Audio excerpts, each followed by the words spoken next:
Patuloy na nagbibigay serbisyo. Pag-asa at saya.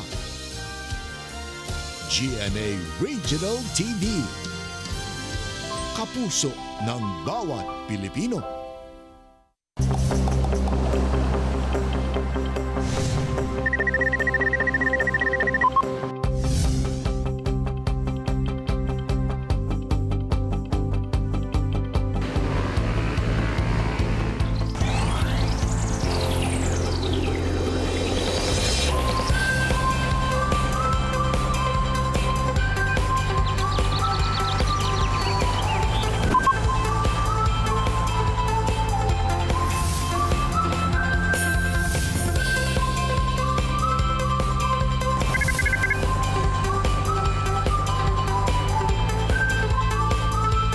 Kini ang At Home with GMA Regional TV. Galaw-galaw na mga kapuso all over Mindanao. It's a blessed Tuesday morning. Ato sang kamustahon, ato mga silingan din ha sa Panabo City ug Tagum City sa Davao del Norte Province. Maayong buntag say. Mayong buntag sab Jill, kumusta sab nato atong mga silingan dinha sa Upol ug El Salvador City sa Misamis Oriental Province. Mga kapuso, sa panahon sa pandemya, kinahanglan ta nga mag-igmat ug magbinantayon sa atong panglawas, labi na katong dunay ginabati nga sakit daan ug karong buntaga atong mas palapdan pa ang atong kahibalo labi na sa sakit nga tuberculosis ug diabetes. Aron hisgutan ang tuberculosis, atong makauban ang National Tuberculosis Program Coordinator, si Dr. Claire Azura Paglinawan. Samtang mga kapuso, ato sabsayron ang mga early signs and symptoms sa diabetes ug kung unsa ka tinuod ang mga gituohang pamaagi aron kuno sa pagpaubos sa blood sugar level. Kauban ang diabetologist nga si Dr. John J. Busquet. Sa Bestok, makachika ni Attorney Resi ang kapuso actor Benjamin Alves. Una nato makinabi ato mga bisita sanglit panglawas atong hisgutan karong buntaga. Nasayod ba mo kapuso kung unsa ang giilang biggest hospital sa Pilipinas? Kini ang Southern Philippines Medical Center nga gitukod sa Davao City usa ka government hospital ang SPMC nga dunay 1,500 bed capacity ug dunay 3,500 ka personnel gikan sa pangalan niini kaniadto nga Davao Medical Center niadtong tuig 2008 gipanganlan na kining SPMC.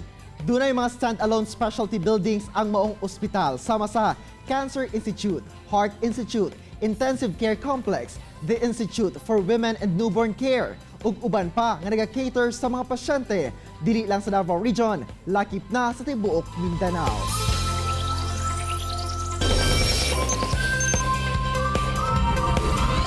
Mga kapuso, sumala sa datos gikan sa World Health Organization. Ana sa 422 million ka mga tao sa tibuok kalibutan ang dunay diabetes, kung asa pinakadaghan sa mga kaso ang gikan sa low ug middle income countries, lakip na ang Pilipinas. Samtang sa impormasyon sa Philippine Health Statistics, ang diabetes ang ikaunom nga hinungdan sa kamatayon sa mga Pilipino. Busa aron mas palapdan pa ang atong kahibalo ni ining sakit, atong makauban karong buntaga ang diabetologist nga si Dr. John J. Busquet. Dr. John, maayong buntag ug welcome sa At Home with GMA Regional TV. Kamusta na ka, Doc? I'm good. Maayong buntag, Jill. Maayong buntag sa buong Mindanao, mga kapuso. Maayong buntag, inyong tanan. Doc, unsa ba ang sagad nga hinungdan nga nung mahimong diabetic ang usa ka tawo? Kasagaran, ang causes man good, number one is obesity, no? Kanang pagtambok. No? So, kasagaran man good diri sa toa sa Pilipinas na nahimo man good na siya nakuntambok, healthy. Pero actually, this times, dili na man good siya tinuod, no? Kay kasagaran mang obese, daghan kay mga metabolic na sakit, no? High blood, taas ang cholesterol, is because sa atuan man ng mga pagkaon. No? So another thing is kanang kulang utulog, kanang lack of sleep. No? So kinahanglan gyud nato na natay at least 8 hours na tulog na straight, no? Dili pwede putol-putol. Isa po is kanang stress, no? Kay highly urbanized naman ato ang country na pod, at saka environment nato, ng mga pagkaon nato which are processed nam good kaayo, no? Kasagaran mga dali na mga baluto, dili na kinilan i-prepare o tarong, mostly preservatives. So mo na ang mga kasagaran triggering factors. Doc, for example, ang parents diabetic, diretso ba Doc nga ang anak o mga anak nila mahimong diabetic pod? Dili man pod, no? So especially sa mga young age, pero yung recent study manggod sa igawa sa European Association for the Study of Diabetes is that higher risk siya, especially kung ang parents nimo na diabetes, mas dako ang chance na makuha sa mga anak na mahimo silang diabetic pod. So that's why responsibilidad po na sa parents na inyong anak itudloan gid ninyo proper eating, no, lifestyle, dapat na exercise, no. Ayaw kasabi kung hugaw sila magdula-dula sa gawas, mas maayo na lang na kaysa sa gilingkod sa gadget. Doc, unsa ba ang sagad nga mga nagamanifest nga mga early signs and symptoms sa diabetes ug duno ba'y age bracket Doc nga sagad sa mabati ang mga sintomas? Kasagaran ang diabetes manggod, especially kay different kinds manggod siya. So kung type 2 ang storyahan nato, which is the most common, pinakadaghan kaso sa Pilipinas or sa buong mundo, is kasagaran early signs, usually kanang luya, medyo katulugon sila all the time after magkaon. Tapos fogging, kanang dili kay sila kahuna-huna og tarong, medyo cloudy ilahang mind. No? So early signs pa na siya, pero usually dili pa kay na taas ilang sugar kayo, especially ilang fasting, no? Pero kasagaran ang late signs ka na medyo nag-ihi na jud ka, payat na ka, maski kusog kay ka magkaon. So one of the early signs po is permanente ka gutom, sige kag kaon. So kailangan gina siya to manifest na usually at the older age. Pero mga younger age, especially less than 10 years old, wala man gud kay symptoms, usually late na ginato na siya mabantayan. Usually makita na lang nato ang iyang ihi, daghan kay kanang mga ants kani madto, so kasagaran mao na siya mga early signs sa mga younger age. Doc, para sa kadaghanan sa mga pasyente, costly ang maintenance for diabetes. Doc, dunay mga pagtuong ang pagkaon og okra ug ang palaya maayo kunong makapababa sa blood sugar count. Makatabang jud ba ni Doc o unsay kamatuoran ni ini? Usually kasi kani mga ampalaya, okra itself kung kana lang imong gamiton for treatment sa diabetes, dili na siya makapababa. Especially kung appeal nimo sa imong kanon, sa imong prutas, so dili na gid siya mababa. Pero part siya, no, gina-advise namo na magkaon ka ang palaya o kay daghan siya fiber, vitamina, no? So makatabang pud sa imong lawas. Pero in terms of kana lang imong gamiton para sa diabetes nimo, dili na siya tinuod. Doc, sa maong sakit, unsa ba ang complications nga mabati sa mga pasyente? So complications, usually head to toe gina siya, no? So pwede ka ma-stroke, no, sa imong magkaroon ka ng Alzheimer's disease, isa po na siya, which is what we call the diabetes type 3 karon na. Then sa imong mata, pwede po ka ma-blind kay madaot ang imong maugat sa mata. So imong heart, imong kidneys, imong maugat sa kamot ug tiil. So every part of your body madaot na siya kasi ang number one daoton po sa diabetes ang mga ugat manggod nato. So remember that kung early pa na siya, wala pa manggod tay mabati. Pero pagkadugayan, kung naana imong komplikasyon, permanente na gina siya, di na gina siya maayo. So buot pasabot Doc, once diabetic na ka, lifetime na gyud nimo ni nga dalon nga sakit.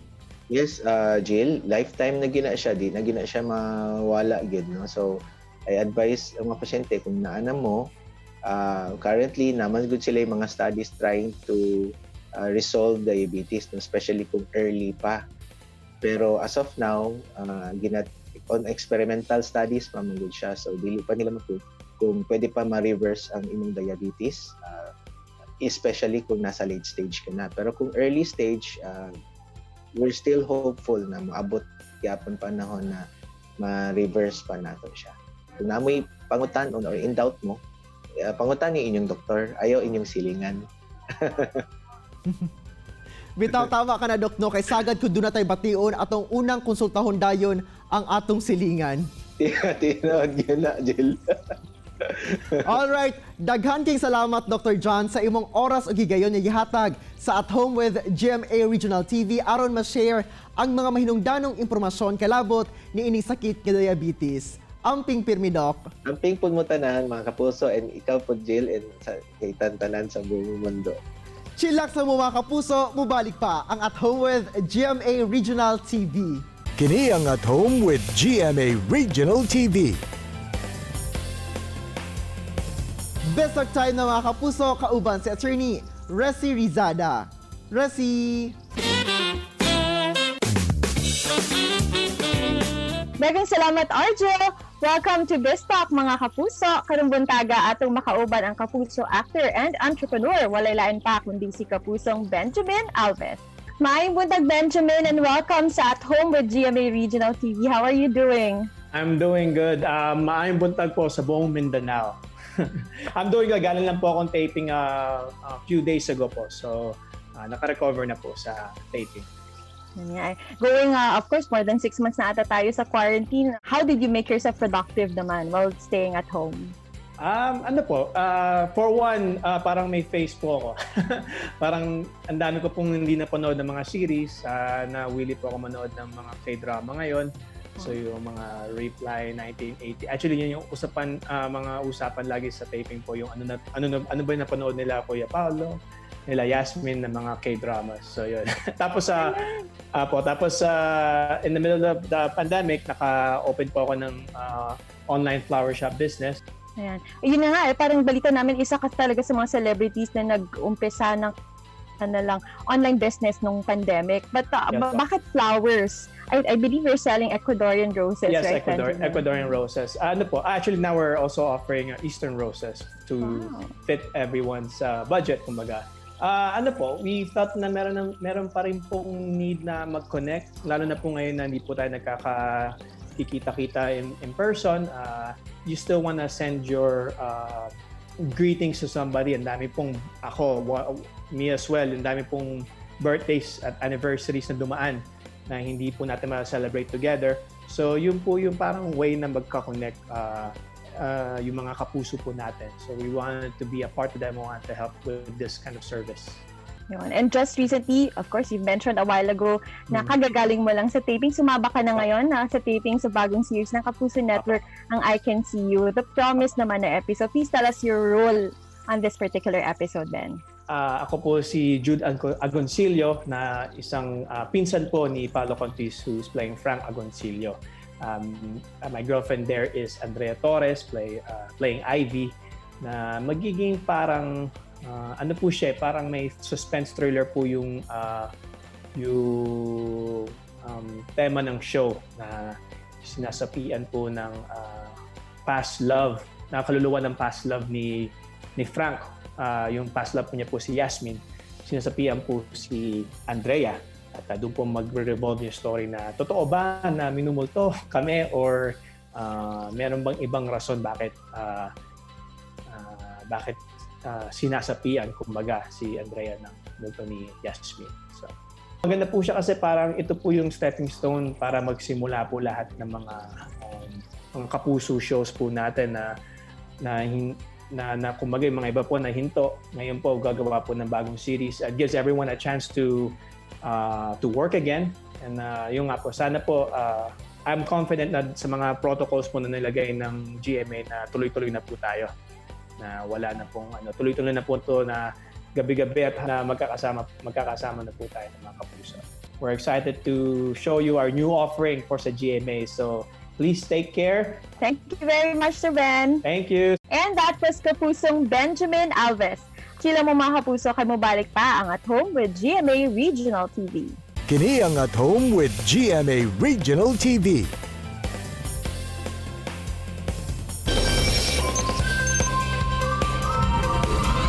Mga kapuso, ana matod pa sa 1 million ka mga Pilipino ang dunay active tuberculosis disease. Sa ulihing datos sa World Health Organization sa matag adlaw, kapin 70 ka tawo ang mamatay tungod sa TB sa Pilipinas. Busa, atong makauban karong buntaga ang Medical Officer 3 sa Cagayan de Oro City Health Office ug kasamtangang National Tuberculosis Program Coordinator, si Dr. Claire Azura Paglinawan. Dr. Claire, mayong buntag ug dayon sa At Home with GMA Regional TV. Kamusta, Doc? Good morning, mayong buntag. Okay lang. And hi to your televiewers. Mayong buntag sa tanan.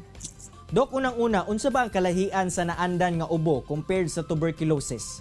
Ubo sa tuberculosis or TB kay mailhan na sa nato kay more than 2 weeks ang ubo.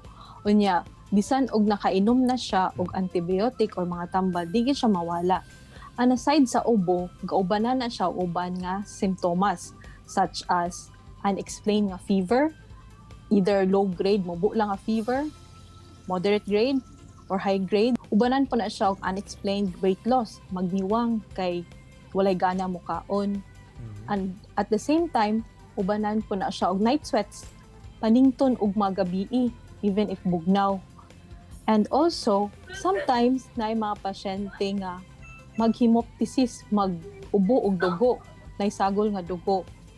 Kanang dali ra sila kapuyan o ang uban kung grabe na gyud ang TB nga wala pa natambalan, maglisod og ginhawa. So mao na siya ang medyo difference nato sa regular or ubo nga gidala sa uban nga virus or uban nga bakterya. Dok, paunsa ba ang mode of transmission sa sakit nga TB?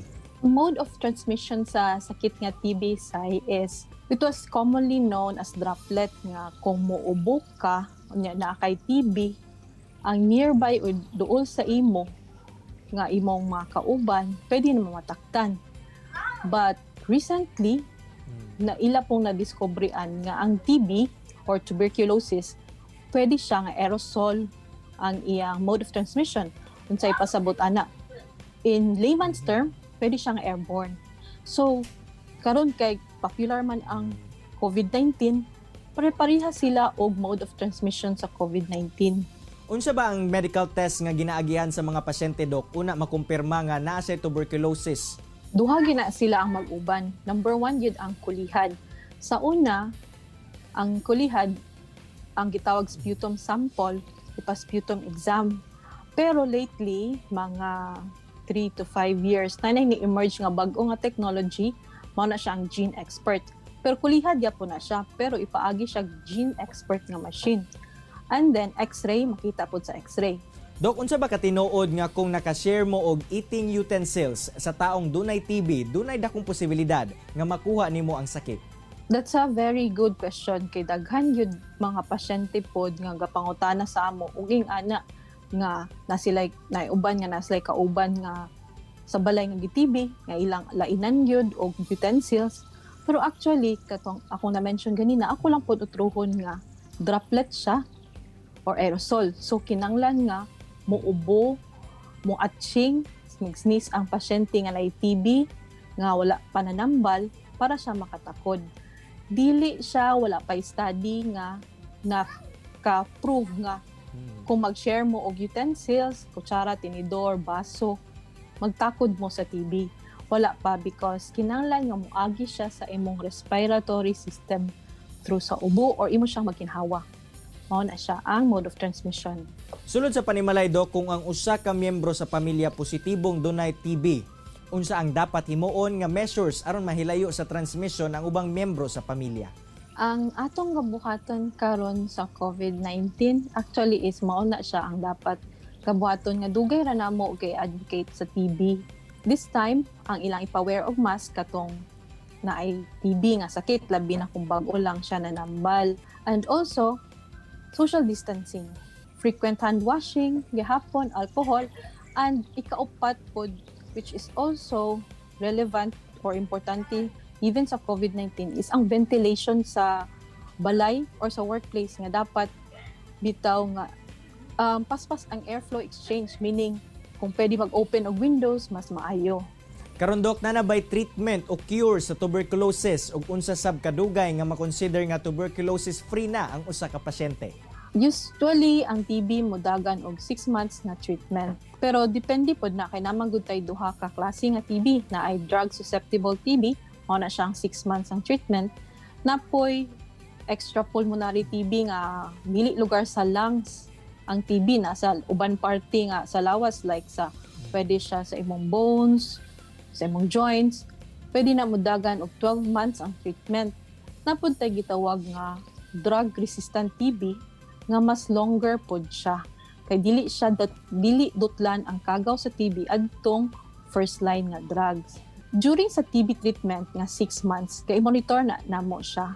After the 2nd month, the 5th month, and then Pag end niya sa 6 months, kuha na siya og sputum sample para tan-awon kung napabay TB or not. Dok, unsa ba ka risky alang sa mga TB patients ang panahon karon sa COVID-19? If you notice, kung ma-notice sa itong mga viewers, naagyoy, kung dili man gali ubay-ubay, naagyoy mga nag-COVID positive karon nga imong mabantayan silang history, napod sila TB. Ngano kulba man sila karon panahon na when it comes to COVID-19 because ang mga TB patients labi na ongoing o even katong nahuman na mag-scar ilang lungs. And so, ang ilang lung capacity or ang kakusgan sa ilang lungs, dili pareha gyud sa katong wala bitaw sakit. So, mas vulnerable sila. Kung naamoy gabation, labi na nga 2 weeks or more nga cough, don't hesitate to have a check-up, nga mapa-check up sa nearest health center or TB dots or any clinic or hospital. Daghang kayong salamat, Dr. Claire, sa imong mga impormasyon ug pagpasabot labot ni ining tuberculosis. Amping pirmi, Doc. Amping kanunay sa tanan og sa inyo. Sa tuod man, wala gayud sa edad ang diabetes. Sanglit, dunay mga kaso nga bata pa apan diabetic na. Busa sumala sa diabetologist nga si Dr. John J. Busquet, mamahimo upa-check up ilabi na kadtong dunay history ang pamilya sa maong sakit. Ug syempre, maintain healthy lifestyle, saktong food intake ug enough rest. Jill, sumala ni Dr. Claire Azura paglinawan nga wala pa man kuno ang COVID-19. Ginapatuman na ngadto sa mga kumpirmadong dunay sakit nga tuberculosis ang pagsuot og face mask.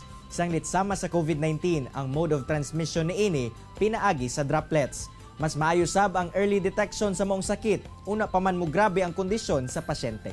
Samtang sa laing bahin, padayon natong subaybayan mga kapuso ang drama anthology sa GMA Talebabad nga I Can See You, The Promise. Ang bagong episode kung asa kauban, si Kapusong Benjamin Alves. Mga kapuso, unta nakakaton kamo sa gishare sa itong mga bisita karong buntaga. Sama na lang sa panultihon ni Joseph Conrad nga the question is not how to get cured, but how to live. Sakto sa itong episode karong adlaw. See you tomorrow mga kapuso, alas 8 gyapon sa buntag. Dinhilang sa inyong Morning Kabanding, ang At Home with GMA Regional TV. Makita pagbalik ang atong episode pinagi sa pagbisita sa www.gmaregionaltv.com. Huwag kayong kalimot, mag-subscribe sa official YouTube channel sa GMA Regional TV. Mga kapuso, always remember that God is good all the time. Ayaw sab kalimot sa pag-smile.